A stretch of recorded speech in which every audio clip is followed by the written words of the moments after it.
Selamat sore Pak Jerry. Ya, selamat sore. Ya, sebagai pemantau pemilu nih Pak, tentu banyak melakukan kajian-kajian pelanggaran-pelanggaran selama ini. Nah, dari kajian Bapak, apakah ada potensi pelanggaran-pelanggaran baru atau kejahatan-kejahatan baru yang bisa muncul dalam pelaksanaan pilkada tahun 2024 ini? Ya, kalau berdasarkan pengalaman, Ya. sebetulnya pelanggaran itu masih sama saja. Itu aja. Dia berkembang ya, artinya berkembang ke arah yang sulit untuk ditangani atau sulit untuk diberi sanksi oleh kerangka hukum yang ada, khususnya tentu undang-undang pemilu ya. Jadi politik uang dari dulu masih sama, tapi bentuk dan polanya berbeda sekarang. Begitu juga pelanggaran netralitas ASN masih sama seperti dulu, tapi pola dan bentuknya serta sikonnya juga berbeda sehingga sulit untuk ditangani gitu ya. Yang lain-lain soal pelanggaran kampanye, pemasangan atribut kampanye ini kan yang dulu sering kita yang sering kita kritik sebagai sebuah pelanggaran. Begitu juga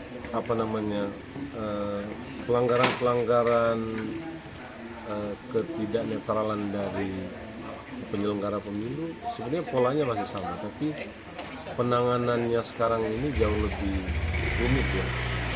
Sebetulnya karena orang makin paham ya bahwa regulasi kita punya keterbatasan untuk menjangkau sampai kepada pemberian sanksi terhadap pelanggaran-pelanggaran itu. Jadi bentuk pelanggarannya tetap sama, tapi ya dicari cara untuk menghindar dari kemungkinan pemberian sanksi. Itu dari dulu ya, saya ada memantau pemilu sejak tahun 2004 sama. Politik uang dulu ya, sekarang ada, bentuknya berbeda gitu dan caranya juga berbeda. Dulu sembunyi-sembunyi, sekarang dikasih langsung, tetap tidak ada penindakan. Jadi ya banyak cara yang sekarang itu makanya saya bilang mungkin masyarakat kita atau peserta pemilu makin pintar gitu ya. Jadi cuma kepintaran ini digunakan dalam bentuk yang salah ya, karena kepintaran itu diskenariokan untuk mengelabuhi kerangka regulasi dan undang-undang yang ada. Kalau dari pemanfaatan teknologi Pak, seperti ponsel-ponsel pintar ini, apakah bisa juga memunculkan pelanggaran-pelanggaran itu? Iya, itu memang dalam konteks teknologi ada bentuk baru tentang politik uang ya. Misalnya kalau dulu ini kan kalau politik uang ya dikasih langsung ya, dalam bentuk uang atau dalam bentuk barang, gitu kan. Nah, tapi dengan adanya teknologi dan handphone sekarang, kadang-kadang ada politik uang itu yang diberikan dalam bentuk pulsa ya. Atau dibuat transfer ya, transfer ke rekening atau pakai beberapa aplikasi yang bisa kita transfer dana. Nah, ini juga bentuk-bentuk baru, namanya tetap politik uang, tapi bentuk baru dan regulasi agak sulit menjangkau. Gimana cara mengawasi dan memantau transaksi lewat proses digital? Kalau keuangan kan hanya PPATK yang punya. Betul. Iya, ya Bawaslu, ya kepolisian aja nggak punya, apalagi Bawaslu kan gitu. Jadi yang begitu-begitu, dan juga begini, kampanye lewat media sosial sekarang lebih masif dan murah. Betul. Gitu. Dan itu jadi sulit diatur. Misalnya bagaimana mengatur waktu kampanye lewat media digital, kan susah. Ada 75 hari masa kampanye misalnya, atau ya 75 hari masa kampanye. Media sosial itu tidak mengenal 75 hari, dia bisa setiap hari, karena memang nggak spesifik juga kan. Media sosial kan sulit menspesifikasi, meskipun ada caranya ya, bahwa apa yang kita posting itu misalnya begini, di masa ini pilkada, semestinya kan yang menjadi subjek atau objek kampanye itu hanya orang mamasa. Tapi kalau media sosial, orang Jakarta seperti saya juga kena. Iya. Gitu. Jadi memang sulit untuk melihat ini sebagai sebuah pelanggaran. Tapi ya bentuk pelanggarannya itu ya adalah pelanggaran masa kampanye, curi start kampanye, cuma medianya berubah sesuai dengan perkembangan teknologi dan kita punya keterbatasan regulasi mengatur itu. Apakah perlu Pak dibuatkan regulasi khusus misalnya ke depan, kan ini kan efektif sekali. Sebelum masa kampanye dia sudah buat grup-grup WA, dia grup-grup Facebook yang merangkul banyak orang. Apakah perlu dibuatkan regulasi? Iya, karena ini akan berkembang, pasti akan berkembang. Ada regulasinya terkait dengan itu. Misalnya semua media sosial dari pasangan calon itu kan didaftarkan. Didaftarkan. Nah ini polanya sama. Selalu yang melakukan kampanye-kampanye pelanggaran itu adalah akun media sosial yang tidak didaftarkan atau akun-akun yang tidak didaftarkan sebagai akun resmi dari peserta pemilu. Tapi dia booster. Ya, itu yang buzzer lah dan lain-lain tuh. Itu jadi ya memang sulit. Kalau yang begini kan kita sulit mengatur. Jadi ada aturannya, tapi kita tahu dan sadar bahwa aturannya itu tidak bisa mengatur itu secara detail. Karena ruang media sosial ya, ini kan tidak terbatas. Tidak terbatas. Bahkan kita nggak pernah tahu ini buzzer siapa, itu karena dia anonim semua kan, orangnya tidak terlihat secara langsung, yang muncul hanya akun-akunnya. Kalau dicek kita nggak tahu siapa. Nah kalau begitu gimana kita menindak atau gimana Bawaslu menindaknya kan sulit ya. Jadi kalau menurut saya pendekatannya memang tentu regulasi kita harus perbaiki. Kalau dia makin mendekati pembatasan hal-hal seperti itu sih baik ya, kita bisa cari ya, meskipun agak rumit itu. Yang paling penting sebetulnya adalah penyadaran pemilih itu, karena kan semuanya ini nanti ke pemilih. Ada politik uang dalam berbagai macam bentuk dan pola. Kalau pemilihnya mau tetap berintegritas, bermoral gitu ya, dia akan tetap memilih dengan menggunakan kata hatinya, memilih orang-orang yang betul-betul tepat, bukan berdasarkan tawaran-tawaran materi.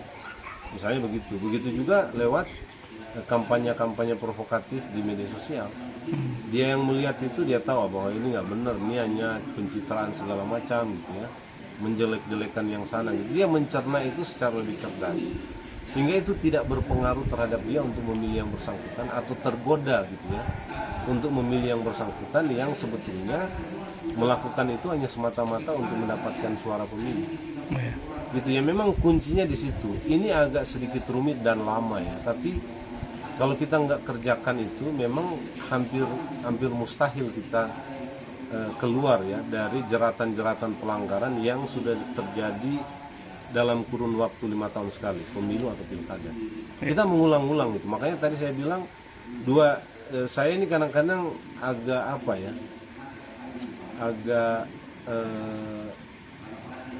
ya mau saya bilang begini nih. Dulu saya ditanya wartawan 2004 tentang satu persoalan. Nah, sekarang ini saya ditanya wartawan, persoalannya sama, pertanyaannya pun sama. Selama 20 tahun itu. Ini selama dari 2004 tuh. Jadi saya bilang ini pemilu kita ini nggak maju-maju atau bagaimana gitu ya. Karena itu dari saya sudah ada indikator itu. 20 tahun yang lalu saya ditanya dengan pertanyaan yang sama. Ditanya lagi sekarang. Nah, yang lebih menyedihkan saya itu kadang-kadang saya nggak punya pertanyaan, saya nggak punya jawaban lain selain jawaban yang sama dengan jawaban yang 20 tahun lalu. Iya. Karena itu mengerikan sekali. Iya. Jadi analisis Bapak untuk masalah money politik apakah memang tidak bisa diberantas, sampai kapan dan apakah memang tidak bisa? Ini enggak, saya sudah mulai agak pesimis tentang itu. Meskipun saya selalu membangkitkan optimismenya. Formulasi regulasinya harus kita buat berbeda. Jadi yang kita usulkan itu adalah dia dijadikan sebagai pelanggaran administratif, jangan jadi pelanggaran pidana. Ini kan pidana. Jadi kalau pelanggaran administratif itu ya diurus oleh Bawaslu sendiri. Jadi kita tahu kemana meminta pertanggungjawaban kalau ada kasus itu, ya, dan kita bisa menuntut dan menguji sikap yang dibuat oleh lembaga itu. Seberapa Kalau sekarang kan ada 3 pidana pemilu seperti politik uang itu, ada kepolisian dan kejaksaan. 2 lembaga ini bukan lembaga penyelenggara pemilu. Jadi nggak bisa kita kita nggak bisa cek dia bersikap benar nggak dalam mengambil keputusan tentang satu kasus pidana, katakanlah politik uang. Karena kadang-kadang dia terikat juga dengan kepentingan politik lain, ya, apakah penguasa atau partai atau dan lain-lain. kalau peran-peran pengawas partisipatif, Pak, apakah itu tidak signifikan merubah perilaku money politik ini? Ya kalau per teori sebenarnya signifikan, ya, karena dulu kita menelurkan gagasan pengawasan partisipatif itu sebetulnya salah satunya untuk menjangkau pelanggaran-pelanggaran yang sulit dijangkau oleh penyelenggara pemilu seperti Bawaslu. Nah, cuma kan masyarakat kita yang melakukan pengawasan itu juga mengalami problem yang sama. Itu kadang-kadang orang yang melakukan pengawasan partisipatif yang datang di acara-acara Bawaslu misalnya, ini contoh aja sebagai salah satu contoh, ya orang yang juga terjerat atau melakukan politik uang. Ini kan repot, tapi dia datang untuk ikut pengawasan partisipatif. Jadi tidak begitu mudah ya dari sisi prakteknya, tapi per teori sih bisa. Karena asumsi kita dulu kan begini, di semua titik, jadi kalau animo masyarakat untuk melakukan pengawasan itu tinggi gitu ya, ya kita bisa, masyarakat bisa mendeteksi sebetulnya di mana pelanggaran itu terjadi dan di titik-titik mana, sehingga itu bisa dicegah, kan gitu. Karena dia menjadi semacam agen demokrasi untuk memastikan bahwa pelanggaran-pelanggaran itu, ya, yang sulit dijangkau oleh Bawaslu atau penyelenggara pemilu karena keterbatasan yang ada, itu bisa dicegah atau diawasi atau dilihat oleh masyarakat. Cuma itu tadi, masyarakat kita punya problem sendiri, yang kadang-kadang standar moral etikanya juga tidak kuat. Ya, orang yang datang melakukan pengawasan partisipatif juga terjerat politik uang, kan repot kita ini. Gitu. Jadi memang kita butuh waktu panjang, ya, dan kerja yang tidak ringan ini, tapi butuh komitmen semua elemen komponen untuk memperbaiki pemilu kita dan memperbaiki demokrasi kita, supaya ya kita bisa tetap paling tidak konsisten dengan cita-cita reformasi. Ya, sekarang kan momentum 26 tahun reformasi, dan di sini kita mengevaluasi, ya, harapan reformasi makin jauh gitu ya, dan demokrasi kita makin menurun. Ya, terima kasih waktunya, terima Pak. kasih, ya. Ya. Terkait tugas dari Panos yang baru saja dilantik hari ini, kan kapan mereka bisa menertibkan atau menindak pelanggaran-pelanggaran seperti pemasangan baliho itu?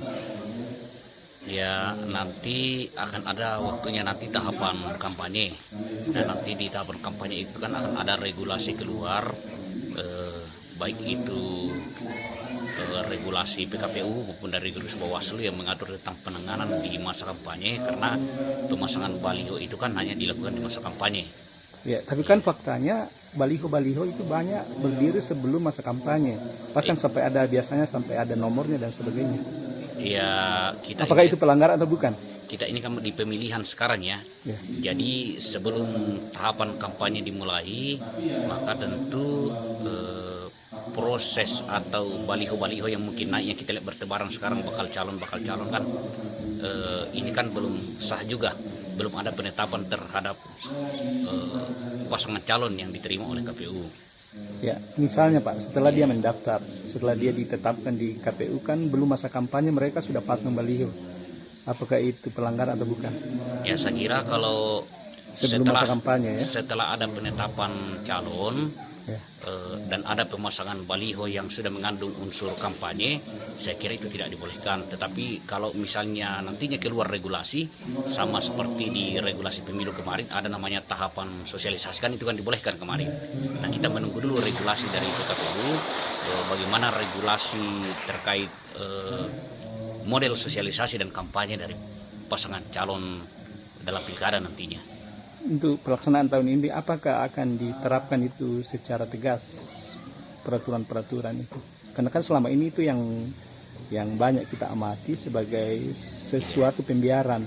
Ya tentu sebenarnya kalau pembiaran tidak, karena kita tetap berpegang pada regulasi ya. Di pemilu kemarin karena kan regulasi mengatur tentang sosialisasi.